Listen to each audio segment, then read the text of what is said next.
அனைவருக்கும் வணக்கம். அடியேன் அவினாசி ஜோதிலிங்கம், மித்ரா டிவியிலிருந்து.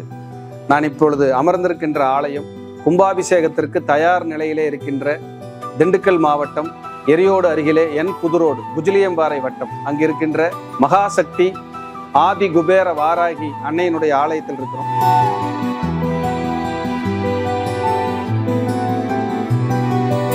கும்பாபிஷேகத்துக்கு ஆலயம் தயார் நிலையில் இருக்கு. பிராபவ வருடம் ஆவணி மாதம் 31ஆம் தேதி 17/9/2026 வியாழக்கிழமை குருவாரத்திலே காலை 10:45 மணி முதல் காலை 11:10 மணிக்குள் ஆலயத்தினுடைய மிக பிரம்மாண்டமான கும்பாபிஷேக விழா நடைபெற இருக்கிறது.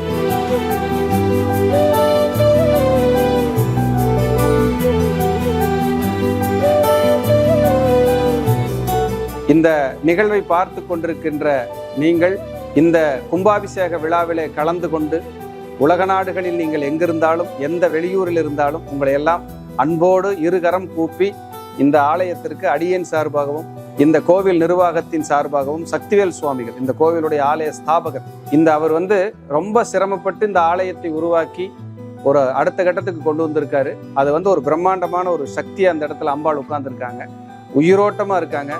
இங்கே யாரெல்லாம் வழிபடுறீங்களோ அவங்களுக்கெல்லாம் நிச்சயமா உங்களுடைய எல்லா நெருக்கடிகளும் தீர்ந்து சுபிட்சம் கிடைக்குங்கிறதுல எந்த மாற்று கருத்துக்கு இடமே கிடையாது.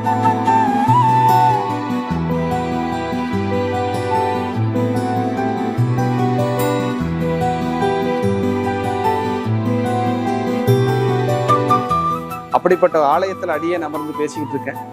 நீங்களும் எல்லாரும் வரணும், உங்களையும் நான் இந்த ஆலயத்தில் எல்லாரையும் பார்க்கணும்னு விருப்பப்படுறேன். கண்டிப்பா வாங்க. இந்த ஆலயத்திற்கு உங்களால் முடிந்த இந்த ஆலய கும்பாபிஷேக விழா மாபெரும் விழாவாக பிரம்மாண்ட விழாவாக நடைபெற இருக்கிறது.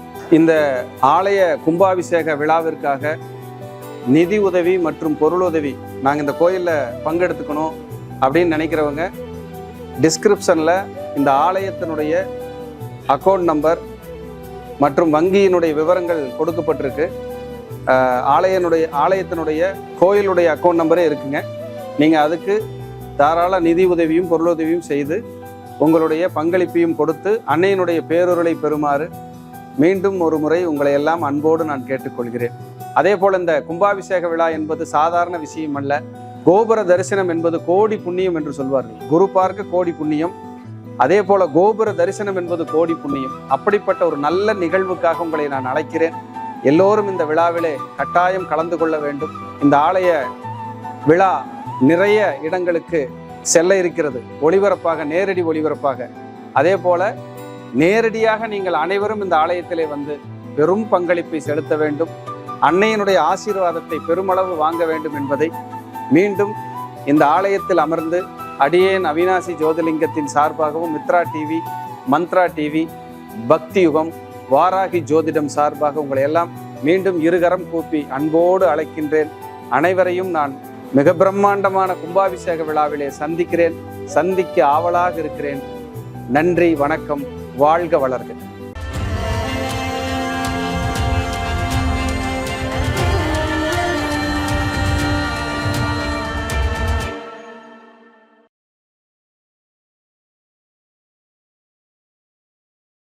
ஐயா வணக்கங்க ஐயா. மணி சார் வணக்கம். வணக்கம் வணக்கம் ஐயா. இன்னைக்கு ஒரு முக்கியமான பதிவுங்கய்யா. சொல்லுங்க ஐயா. ஒவ்வொரு பாவத்தை பத்தி நம்ம ஆல்ரெடி நிறைய பேசியிருந்தோம். ஆனா ஒரு பாவத்தை தனியா பிடிக்கும் போதே யோசிப்போம், இதுல ஏதோ மர்மம் வந்திருக்கு, மர்மம் நிறைந்த ஒரு பாவனே சொல்லலாம். ஒரு மர்மம் முடிச்சு. ஆமா, ஒரு மர்மம் முடிச்சுன்னே சொல்லலாம். கிட்டத்தட்ட பாத்தீங்கன்னா 8ஆம் பாவம். இந்த 8ஆம் பாவத்துல பாத்தீங்கன்னா சில பேர் புதையல் யோகம்னு இருக்குன்னு சொல்றாங்க. இன்னொரு சில பேர் பாத்தீங்கன்னா அதுல நிறைய மரணம் வரைக்கும் உங்களுக்கு டேஞ்சரான விஷயம் இருக்கு, அவமானம், அசிங்கம், இந்த மாதிரி நிறைய விஷயங்கள் இருக்கு. 8ங்கிற ஒரு பாவம் 2 விஷயத்தையும் பண்ணுது சார். அது கெட்டதை செஞ்சதுன்னா எரிமலை சார், நல்லதை செஞ்சதுன்னா கோல்டு சுரங்கம் சார். அதுதான் சார் அதோட டெஃபினிஷன். கெட்டதுன்னா எரிமலை எப்படியோ அதுதான் சார். நல்லதை கொடுத்துச்சுன்னா அது ஒரு தங்க சுரங்கம் சார், மைன். அப்போ கோல்டு மைன்னு சொல்லலாம். அப்போ அப்படிப்பட்ட ஒரு 8ஆம் பாவத்தை பத்தி ஒரு புரிதல் வேணும் நமக்கு. 8ஆம் இடம் கெட்டதை மட்டுமே செஞ்சிடாது, நல்லதை மட்டுமே செஞ்சிடாது. நீங்க உயிர் வாழணும்னா 8ஆம் பாவத்தை வச்சுதான் சொல்லுவோம். நீ 8ஆம் இடம் கரெக்டா இருந்தாதான் இந்த பூமியில உயிர் வாழ முடியும். ஆயுள் ஸ்தானம். அப்போ ஒருவர் உயிரோடு இருப்பதே முதல் வெற்றிங்கிறார் விவேகானந்தர். நம்ம உயிரோடு இருந்தால் தான் எல்லாத்தையும் சாதிக்க முடியும். அப்படிப்பட்ட உயிரோட நம்ம இருக்கிறதுக்கான ஒரு சக்தியை கொடுக்கக்கூடிய ஒரு இடம் தான் 8ஆம் பாவம். இந்த 8ஆம் பாவம் என்ன சொல்லுதுன்னா, ஃபர்ஸ்ட் சார் அவமானம் சார். ஒருத்தருக்கு அவமானம் ஏற்படும்னா 8ஆம் பாவம் பர்மிட் பண்ணாம அவமானம் ஏற்படாது. அதுக்கப்புறம் சார் விபத்து சார், கடுமையான விபத்து. அப்புறம் சர்ஜரி சார், சர்ஜரி நடக்குது. ஒரு அவமானம், விபத்து, சர்ஜரி, வழக்கு சார், கடனால் ஏற்படக்கூடிய வழக்கு, நோய், அதாவது விபத்தால் ஏற்படக்கூடிய வழக்கு, நோய்வாய்ப்பட்டு அது குறைபாடா மாறி அதை சர்ஜரி பண்ணணும்னா 8ஆம் பாவம் சார். சிறை தண்டனை இதெல்லாம் அது வரும். சிறை தண்டனை சிறை தண்டனைனா ரிமாண்ட் பண்ணிட்டு 5 நாள் வெளியிடுறது 8ஆம் பாவம். நிரந்தரமா சிறையில கொண்டு உள்ள தள்ளிடுறது 12ஆம் பாவம். எப்படி பாருங்க, வேற்றுமை இருக்கு. சும்மா சாதாரண விஷயம். அதனாலதான் காலச்சக்கரத்துக்கு 8ஆம் இடத்துல சந்திரன் நீசமாவார். அதான் சந்திரன் தான் அம்மா, கர்ப்பப்பை தான் தாயாருடைய கர்ப்பப்பை தான் நம்ம குடியிருக்கிற இடம். எப்படி பாருங்க, 8ஆம் இடத்துக்கு கொண்டு எப்படி சூட்சமா வச்சாங்க.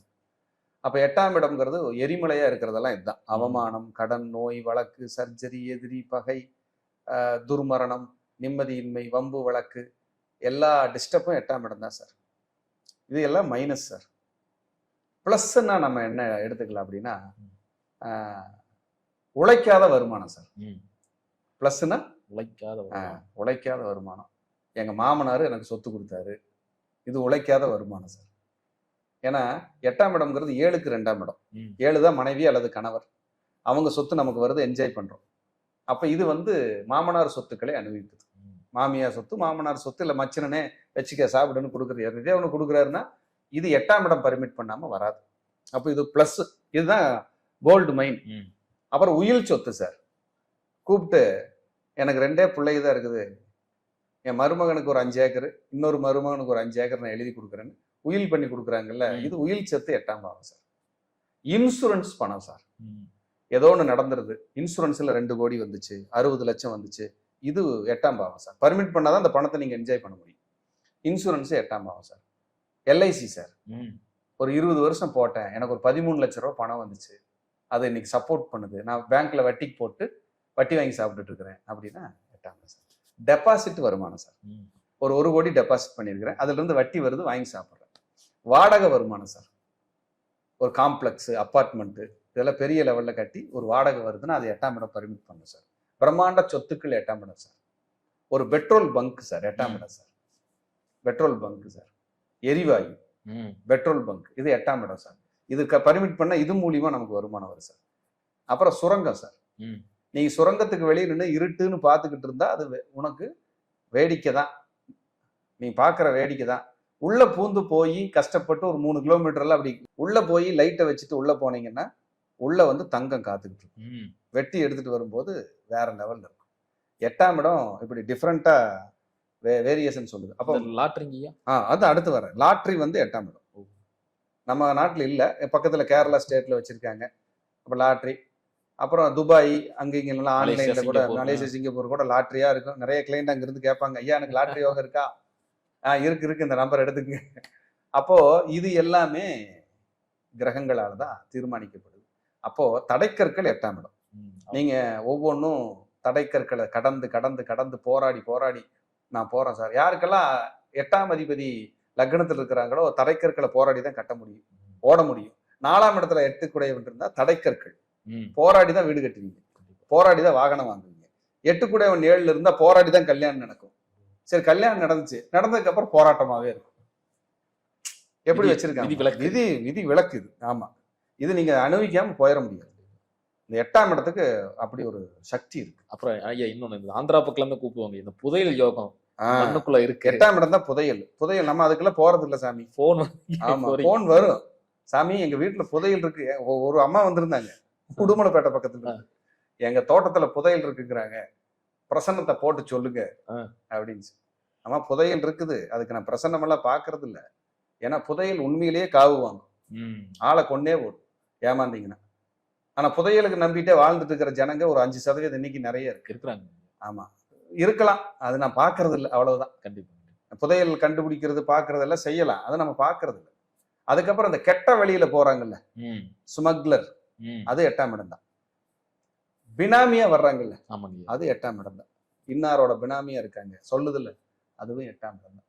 அப்ப 8ல நல்லதும் இருக்கு, கெட்டதும் இருக்கு. இன்சூரன்ஸ், எல்ஐசி, உயில் சொத்து, உழைக்காத வருமானம், ஷேர் மார்க்கெட். 8ஆம் இடம் பர்மிட் பண்ணலன்னா ஷேர் மார்க்கெட்ல நீங்க ஜெயிக்கவே முடியாது. அப்ப 8ஆம் இடம் ஷேர் மார்க்கெட்டு 8ஆம் இடம். அதே போல பெட்ரோல் பங்க், அப்புறம் டிபார்ட்மெண்ட்ல சிபிஐ, RAW, இந்த 2 துறையும் 8ஆம் இடம் தான். சிபிஐ கண்டுபிடிக்கிறாங்கல்ல, ரா டிபார்ட்மெண்ட் இருக்குல்ல, இதை கண்டுபிடிக்கிறாங்கல்ல, இவங்கள 8ஆம் இடம் பர்மிட் பண்ணாதான் இந்த துறையிலேயே இருக்க முடியும், இல்லைன்னா இருக்க முடியாதுன்னு சொல்லுது. விபரீத ராஜயோகம், 8 குடையவன் 6ல், 6 குடையவன் 8ல், 12 குடையவன் 8ல், 6 குடையவன் 12ல், இதெல்லாம் விபரீத ராஜயோகம். இப்ப நிறைய பேர் கேள்விப்பட்டிருப்பீங்கல்ல, விஜய் சார் சிஎம் ஆனதுக்கு அப்புறம் விபரீத ராஜயோகம், நீசபங்க ராஜயோகம், இதுலதான் எல்லாம் வந்துச்சுன்னு எல்லாம் பேசுறோம்ல. அப்ப இந்த 8ஆம் இடம் 6, 8, 12 ஒருவருக்கு பரிவர்த்தனை ஆனாலும், அந்தந்த வீடுகள்ல மாத்தி இருந்தாலும், ரொம்ப கீழ்நிலையில இருக்கிற ஆள் ஒரு டாப்புக்கு கோடீஸ்வரனா போயிடுவாங்க, பெரிய ஆளா வந்துருவாங்க, மில்லியனியர் கூட ஆயிடலாம். அந்த 8ஆம் இடத்துக்கு அவ்வளவு சக்தி இருக்கு. ஆனா ஹேண்டில் பண்ணணும், இருமுனை கத்தி. ஏன்னா 8ஆம் இடத்தோட இன்னொரு ரோல் இருக்கு, அதை நான் சொல்லவே இல்லை, கடைசியா சொல்லலான்னு தான் விட்டுட்டேன். பேராசை. 8ஆம் இடத்தோட இன்னொரு பேராசை. சக்திக்கு மீறி ஒருத்தன் யோசிக்கிறான்னா 8ஆம் இடம் வலுத்து இருக்கு சார். 8ஆம் இடம் பர்மிட் பண்ணாம சக்திக்கு மீறி யோசிக்கவே முடியாது. அப்ப சக்திக்கு மீறி நீங்க எங்காவது திங்க் பண்ணிட்டு இருக்கிறீங்க. ஒரு 30,000 ரூபாய்க்கு மொபைல் வாங்குறதுக்கு பதிலா 2 லட்சம் ரூபாய்க்கு வாங்கிட்டு வந்துருவாங்க. 40,000 ரூபாய்க்கு வாடகைக்கு வீடு குடி இருக்கிறதுக்கு 80,000 ரூபாய்க்கு எடுத்துட்டு இருப்பாங்க குடி. அப்ப இதெல்லாம் 8ஆம் பாவம் பர்மிட் பண்ணாதான் உங்களுக்கு அந்த பேராசையை தூண்டிக்கிட்டே இருக்கும். உங்ககிட்ட இருக்கிற பொருளாதாரம், நாளைக்கு வட்டி கட்டணும், இஎம்ஐ கட்டணும், இதெல்லாம் கண்ணுக்கு தெரியாது. எனக்கு தேவை சொகுசு வாழ்க்கை, நான் இப்படித்தான் வாழ்வேன்னு காசை தண்ணியா கரைக்கிறது 8ஆம் இடம். அப்ப இந்த 8ஆம் இடத்துக்கு தீர்வு தேடிக்கிட்டீங்கன்னா தான் உங்களுக்கு வளர்ச்சி, இல்லைன்னா வளர்ச்சி அடையாது. 8ஆம் இடத்துக்கு தீர்வு என்ன சார் தீர்வு அப்படின்னா, 8ஆம் இடத்துக்கு நீங்க கருப்பராயன் வழிபாடு முதல் தீர்வா நம்ம எடுத்துக்கலாம்.